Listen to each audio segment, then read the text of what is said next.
I didn't plan to leave that night. I didn't even know where I would go. I just needed to know that I still could. The house was quiet. Lily was asleep down the hall. You were at the table, laptop open, that same blue light resting on your face, focused, distant, somewhere else.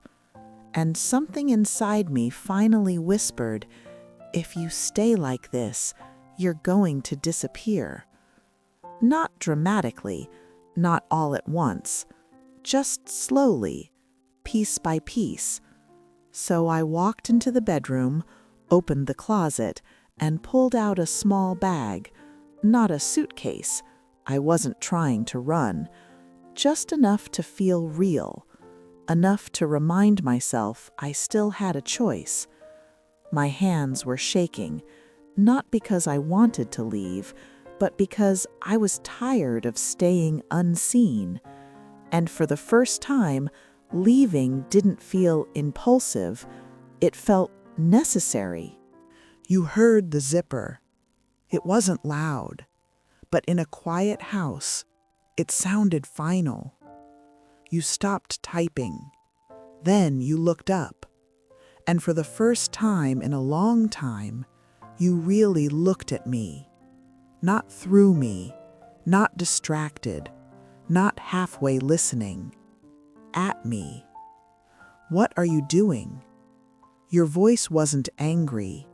It wasn't loud. It was confused, like the possibility had never crossed your mind. Like leaving was something that happened in other marriages, not ours. I didn't yell. I didn't cry. I didn't make a scene. I just stood there with the bag in my hand, and I said the words I couldn't say before. I can't keep feeling invisible. You blinked, like I had said something unfair, or dramatic, or impossible. The room went still. You closed the laptop halfway, not fully, just halfway. And somehow, that hurt more than if you'd slammed it shut. Because even then, part of you was still somewhere else, still connected to a world that always felt more urgent than me. And for the first time, you looked scared. "I didn't need more money," I said. "I needed you." You stared at the bag, then at me. "I'm doing this for us." Your voice wasn't defensive this time. It was certain, like you had built your whole identity around that sentence. I nodded. "I know, and I meant it. That's the problem."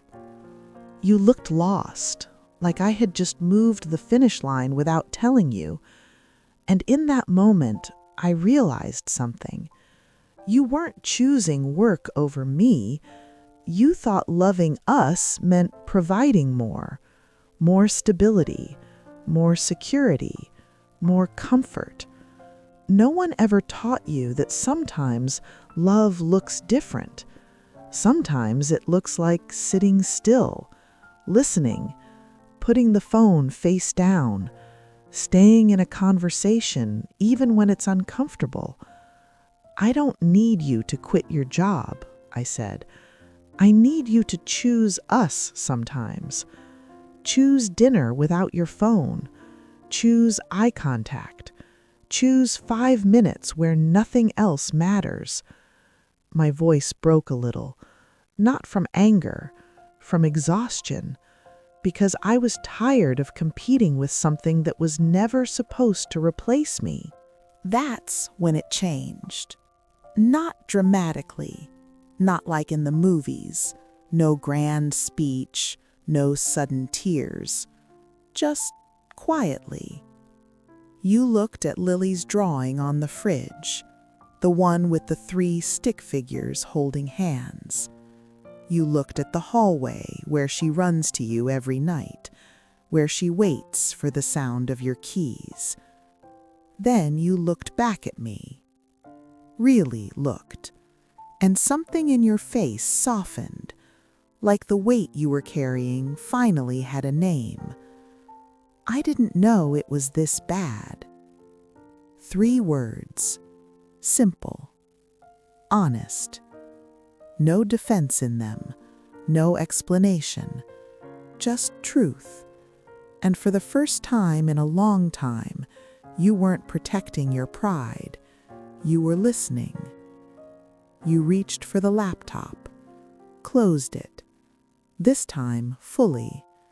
The click sounded louder than it should have, like something ending, or maybe something beginning. You stood up, walked toward me slowly, carefully, like you were afraid I might actually leave. Stay, you said, not commanding, not desperate, just real. Let me fix what I didn't see. We didn't solve everything that night. There was no dramatic embrace, no instant perfection, no sudden return to who we used to be. But I set the bag down, not because everything was fixed, but because for the first time in a long time, I felt seen, not managed, not accommodated, seen. You reached for my hand, and you didn't rush back to the table. You didn't check your phone. You didn't glance toward the screen. You just stood there with me. And it wasn't about grand gestures. It wasn't about promises. It was about presence, about finally understanding that building a future means nothing if you lose the present. Lily will still run to the door tomorrow. Her face will still light up. And maybe now you'll really be there when she does, not just in the room, but in the moment. We're not perfect. We're not finished. There will still be hard days, long nights, old habits. But that night, we chose each other again. And sometimes, choosing each other again is what saves a marriage. Love doesn't disappear in one night. It fades quietly, in half-listened conversations, in just 5 more minutes, in choosing everything else before the person standing in front of you. Providing is love, but presence is love too. And when one replaces the other, distance grows where connection used to live. If you're working hard for your family, pause. Look up. Close the laptop. Because the people you're doing it for don't need more things. They need you.